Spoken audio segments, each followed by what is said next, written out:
skena kreatif Papua itu sangat-sangat underrated. Entah kenapa semua tarian Papua atau unsur-unsur culture dari Papua itu magis. Ya. Sangat-sangat magis. Iya, Gue tuh bukan seorang tipe traveler yang pergi untuk menikmati alamnya. Gue mau mendokumentasikan alamnya gitu. Orang Papua tuh sebenarnya bisa menerima, Kak, asal datangnya Betul. dengan kasih. Ada satu hal tentang orang-orang Papua yang bikin gue wow. Merasa sesuatu yang sangat damai, menyenangkan, membahagiakan gitu. Setiap gue ngeliat anak-anak Papua gitu yang tercapture di kamera, atau gue ngeliat anak-anak Papua yang lagi main, lagi senyum, itu lucunya minta ampun.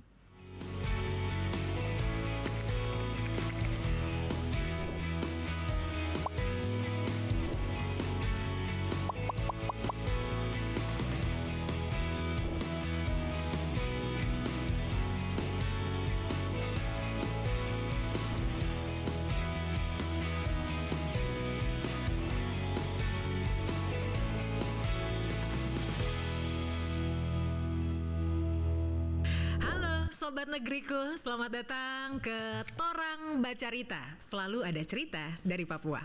Saya Yuliana Prataba, dan di acara kali ini kita akan bahas seputar cerita inspiratif mengenai Papua. Dan tentunya ini tidak akan sendiri, saya akan bersama-sama dengan sosok-sosok ternama di Indonesia. Nah, hari ini kita kedatangan tamu, seorang YouTuber yang sudah cukup lama terjun di dunia videographer, dan saat ini namanya sedang melejit begitu bisa dibilang, karena konten-kontennya yang sangat menarik dan dikemas secara sederhana biar masyarakat Indonesia seperti saya ini bisa mengerti begitu ya. Hal-hal yang you know lah ya. Dan langsung saja, siapa lagi kalau bukan Kakak Ferry Irwandi. Halo semua, halo. Halo Kak Yuliana. Kak Ferry. Aku manggilnya apa? Yuliana, Yul.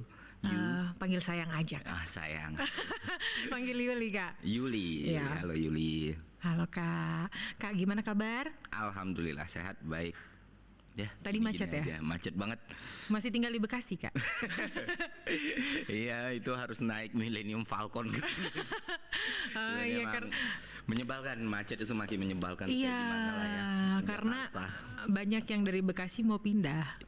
Justru orang Jakarta yang banyak mau pindah ke Bekasi. Salah ya, udah nggak ada tanah di sini soalnya. Thank you Kak Ferry sudah mau mengunjungi kita di rumah kita yang tidak sederhana ini. Tidak. Iya ya. Iya. Tapi buat penonton mungkin nggak tahu, batanya cuma sampai sini kok, situnya. Biasa kok. Nah, Kak Ferry ini kalau dari prompternya disuruh ini kan Kak Ferry punya banyak sekali konten-konten gitu. Betul. Ya. Dan aku melihat Kak Ferry itu membahas politik, bahkan entertainment dari segi kacamata yang berbeda, tapi dikemas dengan sederhana gitu ya, supaya masyarakat seperti saya yang tidak mudah untuk mencerna hal-hal politik di Indonesia yang semakin lama semakin rumit ini biar dipahami gitu. Nah, sempat juga bikin konten tentang traveling, kemudian juga tapi traveling tuh kan biasanya kalau vlog-vlog itu kan mereka, halo, saya lagi di sini. Tapi Kak Ferry tuh mengemasnya dengan beda gitu. Kira-kira inspirasi awalnya tuh dari mana sih? Kok bisa gitu memikirkan kalau gue bikin dokumenter bisa sampai ke masyarakat Indonesia? Ini mungkin jadi sebuah cerita yang cukup panjang ya sebenarnya. Nggak apa-apa Kak, kita durasinya 1 jam juga nggak apa-apa. 1 jam nggak apa-apa. Tapi ada AdSense kan, pasangnya AdSense jangan sampai nggak naik. Oh, sekarang kita harus berpikir tentang AdSense. Iya. Soalnya AdSense itu tools algoritma yang paling bisa diukur, gitu. yang paling eksakta. Iya. Oke, silakan. Jadi gini. Gue memulai IP, memulai show yang namanya DokuVlog itu awalnya traveling. Awalnya gue pergi kemana gitu, terus gue nunjukkan sesuatu yang mungkin nggak banyak orang lain yang tahu. Mungkin gue pernah ke Semarang. Gue pergi ke Semarang terus ngebahas Lawang Sewu. Biasanya orang ngebahas Lawang Sewu pasti ngebahas kliniknya, mistisnya. Gue ngebahas bahan bangunannya, ngebahas kemegahan arsitekturnya, ngebahas soal acian dindingnya dan bagaimana itu bisa bertahan selama ratusan tahun bahkan ya, dan kenapa punya nilai sejarah yang sangat-sangat berharga di Lawang Sewu, dan kenapa Lawang Sewu nggak bisa cuma kita lihat dari sisi klinik dan mistisnya doang gitu. Atau kalau lagi nggak travel, gue pagiling ke daerah-daerah Jakarta yang menarik untuk dibahas orang. Yuli tahu nggak kalau Masjid Istiqlal yang besar itu yang ngedesainnya, yang arsitekturnya itu seorang Kristen, namanya Ferdinand Silaban. Oh iya, aku pernah baca itu. Dan Silaban ini nggak pernah mendapatkan edukasi formal sama sekali tentang arsitektur. Dia bukan insinyur kayak Bung Karno ya. Maksudnya bukan orang yang pernah kuliah khusus atau menempuh perguruan tinggi di bidang arsitektur, tapi dia udah ngerancang Monas salah satunya, kalau nggak salah GBK dan Istiqlal. Dan sampai sekarang Istiqlal walaupun udah puluhan tahun, hampir setengah abad, bahkan lebih dari setengah abad kali ya, itu desainnya masih sangat-sangat relevan dan modern gitu, dan masih bisa sangat menyesuaikan iklim Indonesia. Nah, pertama idenya membuat dokuvlog tuh kayak gitu-gitu, jadi sifatnya lebih santai, dan emang gue punya interest sendiri di dunia videografi dan editing. Jadi ya gue pengen bikin yang kayak gitu, dan awalnya nggak muluk-muluk, cuma untuk fun-fun diri sendiri aja gitu, dari 100 subscriber, 200 subscriber, terus jadi tempat gue nyimpan portofolio. Gue sering ikut lomba gitu, salah satunya ya adalah lomba di satu company, terus menang bareng anak sini juga, si Rahmat. Gue best apa ya, Mat, waktu itu? Tolong Kak Rohman mana? Aku kategori apa? Pokoknya best traveling video lah. Bikin tentang soal Sumatera Barat di situ. Nah, setelahnya gue mau mulai nge-YouTube, pandemi terjadi kan, dan gue nggak bisa kemana-mana. Yaudah, gue ngomong aja di depan meja gitu, dan dokuvlog itu evolve sampai sekarang. Jadi ya faktanya lagi, sebenarnya fun fact-nya, walaupun terkesan berat dan terkesan kritis ya dokuvlog itu, tapi gue nggak pernah bahas isu dalam negeri, politik dalam negeri. Kenapa tuh? Karena itu adalah komitmen dan kode etik yang gue pegang. Oh, karena masih jadi PNS. Nah, betul, profesi. Dan kan ada orang yang ngerasa seharusnya nggak dibahas. Gue ngerasa itu bagian dari profesionalitas aja gitu. Gue masuk PNS dengan agreement seperti itu, dan gue berusaha untuk menaati seperti itu. Jadi ya akhirnya justru dengan ada aturan dan ada hal-hal seperti ini bikin gue lebih tajam aja untuk bikin konten, karena gue udah tahu apa yang do and don't-nya gitu sih. Oke. Nah, Kak Ferry kan maksudnya membuat dokumenter itu gini loh Kak, aku tuh kadang ya mikirnya kayak ada masyarakat kita tuh yang tidak bisa menikmati film dokumenter gitu. Tapi lo pernah gak sih kayak merasa ragu gitu untuk kayak, aduh nanti kalau gue bikin film dokumenter ada yang nonton nggak ya gitu? Karena kan jujur ya, iya kan? Iya, ada orang-orang yang nggak bisa menikmati dokumenter itu, apalagi yang kayak lo yang kayak duduk doang gitu, terus menceritakan gitu. Tapi kalau aku pribadi bisa menikmati itu karena suka. Iya, karena suka gitu, juga. Karena kerja di media juga. Tapi kan ada banyak orang yang nggak bisa menerima itu. Gini, karena tahu fakta itu makanya nama show-nya dokuvlog gitu. Karena nggak mungkin gue tiba-tiba ujuk-ujuk datang ke YouTube, gue bikin dokumenter I'm no one gitu kan. Dan di era itu 2018-2019 itu kan vlog masih jaya-jayanya ya. Kalau sekarang kan vlog udah mulai ditinggalin sama algoritma. Jadi ya gue ngerasa gue penikmat dokumenter banget, asli penikmat dokumenter banget, dari beberapa dokumenter populer sampai yang quote and quote hipster gitu kan, edgy gitu ya kan, dokumenter yang nggak banyak ditonton orang gitu. Nah, gue ngerasa dokumenter ini jadi sebuah tontonan yang sebenarnya bisa dinikmati. Cuman karena emang niche banget dan segmented banget, harus ada orang yang bisa ngebawa dokumenter itu lebih pop, lebih sesuai dengan pop culture, lebih sesuai dengan demand masyarakat yang emang menuntut makin kesini semua itu harus terlihat makin proper dan makin visual pleasure. Yes, betul. Nah, sementara gue pengen ngebawa ini, kalau pure gue bikin dokumenter kayak yang gue pahami, ya itu nasibnya bakal jadi kayak dokumenter lain kan. Jadi gue berusaha mengkombinasikan apa sih yang emang lagi banyak ditonton orang, pola seperti apa, tapi gue masukin unsur dokumenter, terus namanya apa ya, dokuvlog aja lah ya gitu. Gue nggak pernah tahu ternyata itu show bisa segede itu ya, dan jadi IP sendiri, jadi nama sendiri gitu. Kadang orang nggak tahu channel gue tapi tahu show-nya, oh iya, udah dokuvlog. nonton dokuvlog gitu. Dan gue masih sering dipanggil Min. Min. Dikira admin, gue dikira itu Iya, channel iya. media kali ya. Dan gue mengkombinasikan itu, cuman ada kompensasi yang harus gue bayar sebenarnya karena gue meningkatkan unsur visual dan easy listeningnya supaya bisa diterima banyak orang. Bobot dan substansinya memang harus gue kurangin, dan sampai sekarang gue masih nyari formulanya nih gimana supaya komposisinya bisa pas gitu, bobot bibit bebetnya itu bisa tetap dicerna orang, tetap ada hal-hal yang baik, hal-hal yang baru yang orang dapatin, tapi di satu sisi itu nggak mengurangi unsur estetikanya gitu.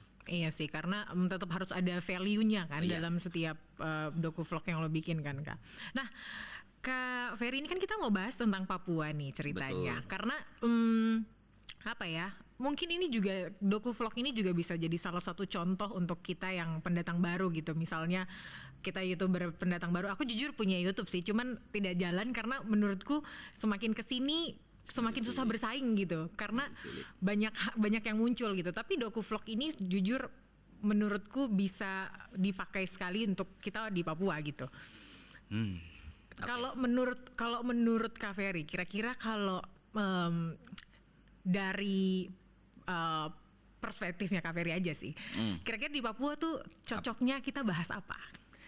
Kalau dibikin dokuvlog. Gini, gue tuh mulai tertarik sama, setelah kan pertamanya tahu Papua itu ya masalah-masalah kayak gitu, dan itu common, orang-orang banyak bertanya Yap. demikian gitu.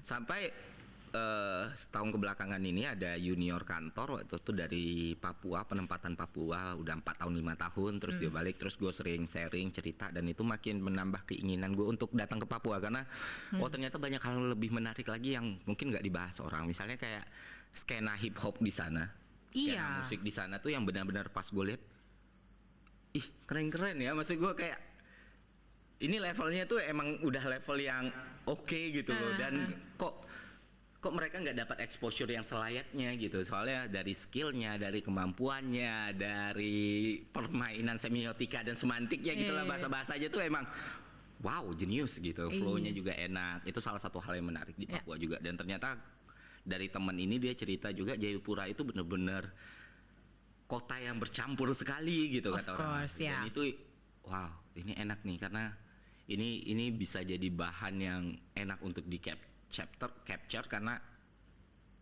di sebuah daerah yang mana emang itu ada penduduk aslinya, tapi ada kota yang semua orang tuh ke situ gitu. Nah itu, dan bahkan orang Jawa, bahkan orang suku gue, suku Minang pun banyak juga yang di situ gitu. Berarti banyak. kan Papua yang selama ini dianggap orang sebagai daerah yang, sorry to say, misalnya banyak orang yang bilang Papua itu hutan doang, atau Papua itu nggak ada apa-apa, ternyata itu malah jadi destinasi orang gitu untuk mengadu hidup. Dan itu hal-hal kontradiktif, hal-hal yang anomali kayak gini, itu sangat-sangat menarik untuk diangkat sebagai konten. Iya betul. Dan apa ya, kadang orang masih berpikir seperti begitu karena gini sih menurut gue ya Kak. Karena apa ya, kita kalau di Papua kita dari kecil sudah belajar tentang tanah Jawa. Tapi kok kalau di bagian Indonesia Barat kok kayak sulit gitu untuk mengenal Papua. Ya betul. Iya kan? Gitu, itu sih yang salah satu yang mungkin bisa dimasukin juga tuh ke dokuvlognya sih. Kenapa gitu, kenapa nggak ada, bukan cuma Papua ya, Maluku gitu, NTT, padahal dengan semua keunikannya, dengan semua perbedaannya, kalau kata Bung Anta itu perbedaanlah yang menyatukan gitu. Jangan pernah menghilangkan perbedaan gitu, tapi mengakui perbedaan itu ada. Jadi kayak kenapa orang-orang lebih ke barat semua gitu, seakan-akan Indonesia itu ya cuma di 1 atau 2 pulau kan. Nah itu sih yang sangat bikin gue pengen banget ke Papua, tapi ya di satu sisi takut naik pesawat ya kan, jadi nggak ketemu lah solusinya itu tahun-tahun. Tapi suatu hari pasti ke situ. Jadi selain seru ya apalagi nih, biar kalau ada orang Papua yang nonton kan pada siap-siap gitu. Merauke, karena gue ngebayangin teman gue waktu itu pergi ke sana terus balik, terus ada kayak itu rumah-rumah semut. Iya, rumah itu. semut. Terus waktu itu ngambil drone shot, gue ngeliat ini kalau gue yang di situ tuh bisa lebih oke nih kayaknya gitu loh. Iya, gitu. Risetnya mungkin lebih bisa mendalam lagi. Dan kan? visualnya juga bukan visual Indonesia, lo bisa dibuat kayak gitu. Dan apa ya, kayak entah kenapa semua tarian Papua atau unsur-unsur culture dari Papua itu magis. Ya. Sangat-sangat magis. Dan sampai pernah dengar salah satu, ini ada cerita sih, bukan di Papua sih, lebih tepatnya di tanah Papua dan Papua Nugini ya. Anak ahli warisnya Rockefeller ini keluarga konglomerat di US. Dia itu benar-benar mendalami asmat, kalau nggak salah waktu itu kan asmat itu banyak ya ininya. Gue nggak tahu ya, cuman yang gue pelajarin itu suku asmat pun bukan satu suku asmat kan. One of, ternyata di informasi resminya, di beritanya dikabarin kalau si anak ini yang meneliti di situ meninggal karena hanyut, dan banyak lah isu-isu lain. Sampai pada tahun 1970-an 76 ya kurang lebih, Nat Geo buat dokumenter di situ. Oh iya benar, aku kayaknya pernah lihat. Pernah lihat kan, dan waktu itu ada tribe yang lagi sambil dayung. Ternyata ada Caucasian satu. Jadi kan kalau memang itu dia, berarti kan dia menemukan hal magis itu kan. Dan ya keluarga Rockefeller, lu nggak perlu kerja gitu loh. Lu udah lihat Avatar itu enak ya, dia lebih enak lagi gitu. Tapi dia lepaskan semua unsur materialis yang ada di hidup dia dan hidup dengan alam bersama tribe. Kalau itu benar dia kan. Dan itu luar biasa, dan dia sampai memalsukan informasi soal dirinya sendiri. Dan itu bukan konspirasi ya, gue bukan pencinta teoris. Berarti itu memang sisi-sisi lain yang sebenarnya bisa digali. Betul. Gitu kan di dan Papua. Dan itu tercapture di kamera dengan sangat-sangat jelas di tahun 70 itu. Bahkan mungkin orang Papua sendiri ada yang tidak tahu dengan hal ini. Karena gue ngerasa kayak gini ya. Waktu itu naik beritanya, gue malah berdoa, ya udah sih, banyak hal yang lu pengen urus, yang bisa lu urus, ya biarin lah dia kalau menemukan kedamaian. Dan kalau dia memang diterima ya, diterima di suku itu gitu. Orang Papua tuh sebenarnya bisa menerima kan, asal datangnya dengan kasih. Jadi apa tadi, Merauke, terus kemudian apa lagi? Si Rui tadi, karena teman gue tuh ya itu penempatan pertama di situ dan menceritakan banyak hal yang menarik di situ. Terus gue pengen ke Wamena. Oke, Wamena karena ada, ya kebetulan kantor gue kan banyak ya penempatan situ ya. Dan setiap dengar cerita itu seru ya, katanya kalau kayak bandaranya itu ditempel-tempelin apa, bandaranya tuh yang bener-bener diceritain itu kayak, ya udah lu ngelihat ini pinang di pagar-pagarnya, oh itu bandara, ya itu bandara, dan bener-bener kayak udah satu lintasan gitu, tapi ada bandara, ada gitu. Oh oke. Terus kan banyak daerah-daerah Papua tuh yang cuma bisa dijangkau sama pesawat kan. Of course, ya. Nah, dan setiap ngelihat liputan itu tuh kayak, wow, ini pilot-pilot yang mendedikasikan hidupnya di situ tuh. Kenapa sih? Gue pengen tahu sih. Karena gitu. mereka bule. Enggak dong. Mostly bule kan? Iya, mostly bule, tapi ada kok. Yang gue kira itu karena fee-nya yang segitu besarnya. Enggak loh, maksudnya masih banyak opportunity yang lain yang bisa mereka dapat gitu loh. Dengan fee yang lebih mahal dan dengan daerah yang quote and quote lebih bikin mereka settle. Tapi apa sih yang bikin mereka mau? Itu pekerjaan resiko tinggi, lu nerbangin pesawat perintis di daerah yang ekstrim, rawan yang gitu rawan. kan. Belum lagi masalah-masalah lain juga. Tapi ya seperti di artikel yang gue baca ataupun dokumenter yang gue tonton, mereka tuh bahkan bisa membaur gitu dengan masyarakat gitu. Iya. Dan sampai saling mengenal nama satu sama lain yang benar-benar bukan fabricated ya. Kan lu tahu nih ini video fabricated nih. Ini organik, ini natural. Nah, itu wow, kenapa ya? Karena kembali lagi Kasih, nggak ada yang lain Dunia ini orang selamat dengan kasih. Iya dong. Tapi itu tidak bertolak belakang kan sama pemikiran lo kalau Enggak kan? Dan gue tuh pengen somehow bertolak belakang enggak. Tapi gue belum tahu gue adalah orang yang bisa melakukan hal sebaik itu gitu. Oh, I see. Gue masih ngerasa kayak even gue sendiri pun pasti berpikir ini realistis. Gue pasti berpikir gue bukan orang yang suka tinggal di daerah kecil katakanlah kayak gitu, atau daerah yang orang kan lebih senang hidup di desa atau segala macam. Gue anaknya metropolis sekali loh. Gue suka banget kota-kota besar, gedung-gedung tinggi itu tuh kayak sampai sekarang pun gue kalau jalan di Jakarta walaupun Jakarta. dengan segala kemacetan dan luar biasanya ya. Kalau orang kan lebih healing kota-kota ini. Makanya gue liburan pun nggak pernah. Jadi sebelum gue bikin video ini gue tuh nggak pernah yang jalan-jalan kemana. Gue tuh cukup dikasih cukup dikasih PS, dikasih handphone buat nge-push rank atau main Dota di komputer.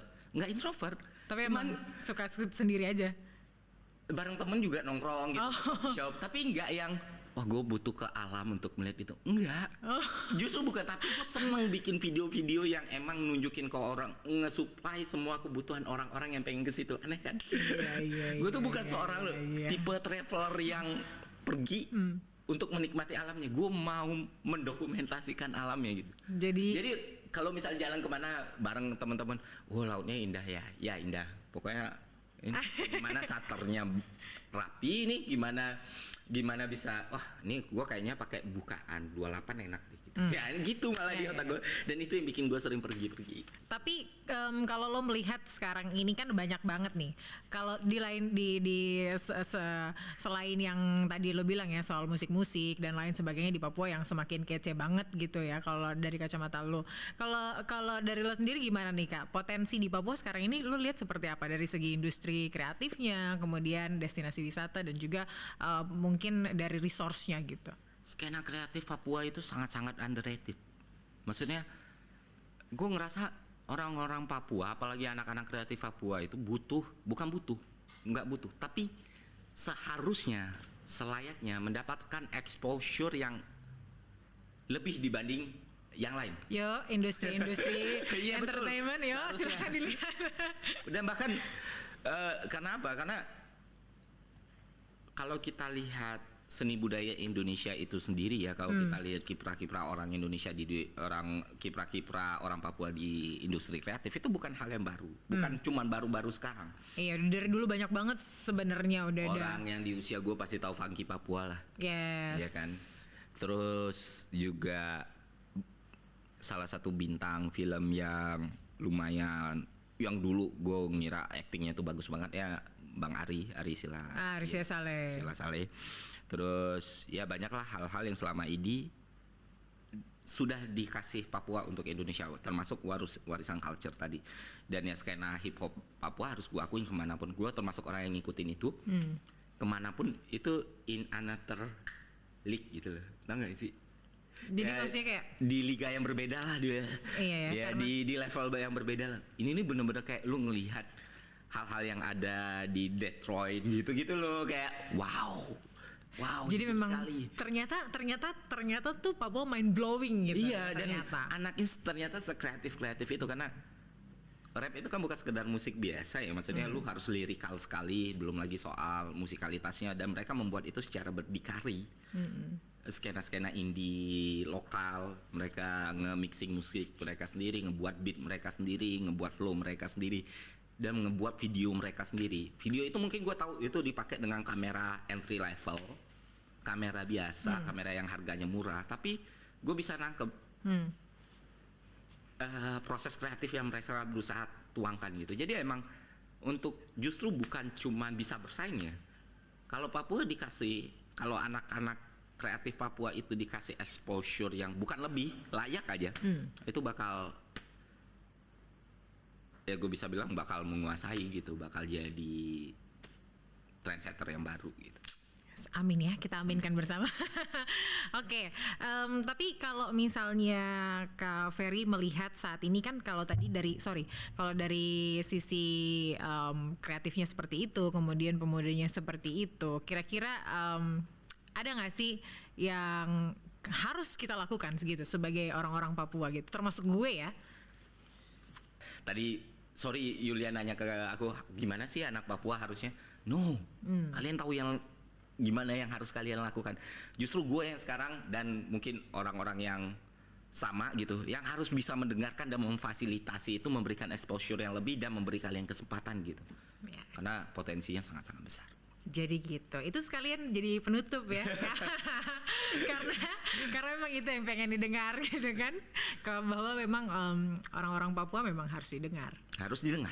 dan harus masuknya dengan kasih. Betul. Kira-kira seperti begitu, sobat negeriku yang lain juga jangan lupa pantengin terus Torang Bacarita, dan senang banget hari ini bisa ngobrol sama Bang Ferry, Kak Ferry yang sangat mendengarkan hati orang Papua. Gini. Terakhir ya, ini udah mau ditutup ini. Ada satu hal tentang orang-orang Papua yang bikin gue wow. Merasa sesuatu yang sangat damai, menyenangkan, membahagiakan gitu. Setiap gue ngeliat anak-anak Papua gitu yang tercapture di kamera, atau gue ngeliat anak-anak Papua yang lagi main, lagi senyum, itu lucunya minta ampun. Entah kenapa itu lucu sekali, itu kayak lucu banget gitu loh, lebih. Dan anak-anak ini seharusnya mendapat kesempatan yang sama, fasilitas yang sama, akses yang sama untuk anak-anak lain di daerah Indonesia gitu. Betul. Dan ya semangatlah, Papua bisa. Oke, terima kasih Kak Ferry. Torang Bacarita sampai di sini. Saya Yuliana Prataba dan Ferry Irwandi. salam dari Papua. Thank you. Makasih.